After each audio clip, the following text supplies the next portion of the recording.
Seluruh pemerintah di negara manapun di dunia ini, kalau punya jiwa yang merdeka dan kesadaran digital yang paling minimum saja, pasti tidak akan pernah terbesit sedikit pun untuk menyerahkan data pribadi warga negaranya demi alasan apapun, apalagi hanya karena sebuah kesepakatan perdagangan. Kita lihat bagaimana hebohnya Indonesia beberapa waktu lalu ketika pusat data kita dibobol pencuri data yang meminta tebusan. Kita juga lihat bagaimana data-data identitas, perbankan, telekomunikasi, intelijen dari Indonesia telah dicuri dan diperjualbelikan di situs-situs gelap. Ajaibnya, kini pemerintah Indonesia demi beraliansi politik dengan negara adidaya yang namanya Amerika Serikat malah memberikan seluruh data pribadi rakyatnya kepada mereka. Ini sama saja dengan menggelar karpet merah untuk penjajahan digital. Dan sebuah penjajahan digital di era digitalisasi saat ini sejatinya adalah penjajahan di dunia nyata karena lebih dari separuh kehidupan kita telah ditransformasi ke dalam dunia digital.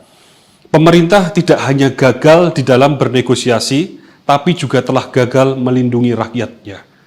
Dengan menyerahkan data kepada Amerika Serikat yang syarat dengan kepentingan neo-imperialis, sama saja seperti kita menyerahkan diri dalam keadaan telanjang bulat.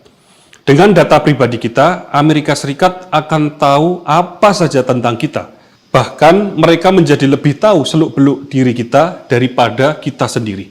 Karena tahu semua tentang kita, mereka bisa melakukan apa saja kepada kita. Kita akan menjadi komoditas ekonomi dan kelinci berbagai macam percobaan yang dibuat seperti mainan. Kemajuan AI akan memperburuk skenario terburuk yang mungkin terjadi.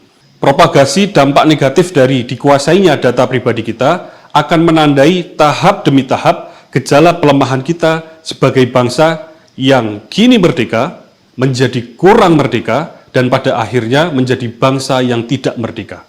Di saat negara-negara di dunia berpacu untuk menjadi nomor satu dengan mengembangkan digitalisasi dan AI, kita malah menjatuhkan diri dengan menjual data pribadi.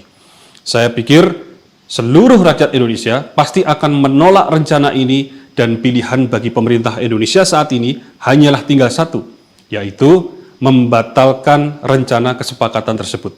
Akan menjadi sebuah tragedi bagi bangsa ini jika harus melihat negerinya kembali terjajah tepat di perayaan kemerdekaannya yang ke-80.